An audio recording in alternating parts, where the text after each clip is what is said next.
पुराने समय की बात है। एक गांव में एक धनी और बुजुर्ग आदमी रहता था जिसका नाम हरीराम था। हरीराम के 3 बेटे थे, राजू, मोहन और श्याम। तीनों बेटे अपनी उम्र के हिसाब से जवान थे, लेकिन अब तक उनकी शादी नहीं हुई थी। हरीराम अपने तीनों बेटों से बहुत प्यार करता था, पर एक बात उसे बहुत चिंता में डालती थी कि उनके बेटे अब तक अपनी जिंदगी में बस नहीं पाए थे। हरीराम ने अपने बेटों से कहा, बेटो, अब समय आ गया है कि तुम लोग अपने लिए जीवन संगिनी ढूंढो। एक अच्छी पत्नी से तुम्हारा जीवन खुशहाल और सफल हो सकता है। मैं चाहता हूं कि तुम तीनों दुनिया घूमो और अपनी समझ से सबसे बेहतरीन लड़की ढूंढ कर लाओ, जो तुम्हारे जीवन में खुशियां ला सके। जो सबसे बेहतरीन जीवन संगिनी ढूंढ कर लाएगा, उसे मैं अपनी सारी संपत्ति सौंप दूंगा। तीनों बेटों के मन में थोड़ी उलझन थी, लेकिन पिता का आदेश था, सो मानना तो ज़रूरी था। वे तीनों अपने अपने रास्ते निकल पड़े। राजू सबसे बड़ा था और वह एक बुद्धिमान और धैर्यवान लड़का था। वह सोचता था कि उसकी पत्नी न केवल सुंदर होनी चाहिए, बल्कि उसके विचार भी उच्च हों। वह बहुत सारे गांवों और कस्बों से होकर गुजरा और अंततः एक छोटे से गांव में पहुंचा। वहां उसे एक लड़की मिली जिसका नाम सवी था। सवी दिखने में बहुत सुंदर थी और अपने संस्कारों में भी बेहद सुलझी हुई थी। वह अपने माता पिता की सेवा करती थी और गांव के सभी लोग उसकी तारीफ करते थे। राजू ने सोचा कि यही वह लड़की है जिसे वह अपनी जीवन संगिनी बना सकता है। वह सभी को अपने साथ ले गया और अपने पिता के पास वापस लौटा। मोहन थोड़ा विचित्र स्वभाव का था। उसे हमेशा कुछ अनोखा और अलग करने की आदत थी। उसने सोचा कि उसे ऐसी लड़की ढूंढनी चाहिए जो उसकी ज़िंदगी में नयापन और रोमांच भर दे।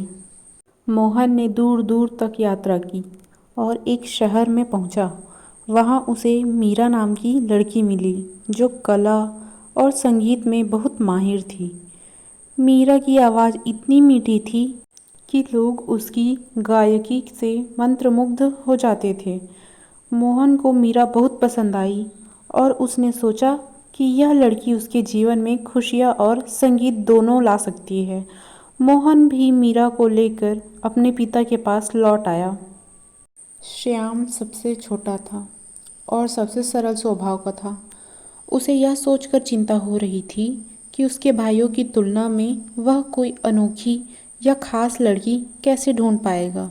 उसने सोचा कि वह किसी ऐसी लड़की को ढूंढे जो उसका ख्याल रख सके, उसकी भावनाओं को समझ सके और जीवन में सरलता से हर परिस्थिति का सामना कर सके।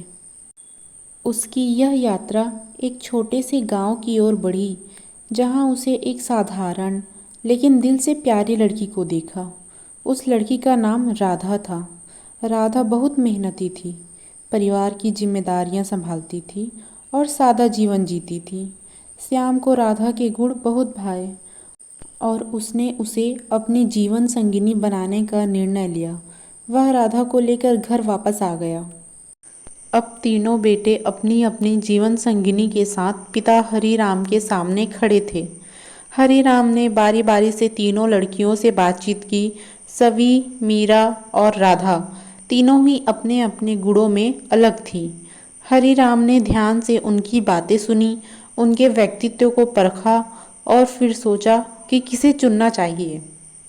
हरीराम ने सबसे पहले सवी की तारीफ की, क्योंकि वह बहुत ही संस्कारी और जिम्मेदार लड़की थी। फिर उन्होंने मीरा की कला और संगीत के प्रति प्रेम की सराहना की। अंत में उन्होंने राधा की सादगी और मेहनती स्वभाव की भी बहुत तारीफ की। तीनों लड़कियों में कुछ न कुछ खास था, लेकिन हरीराम का निर्णय बहुत समझदारी भरा था।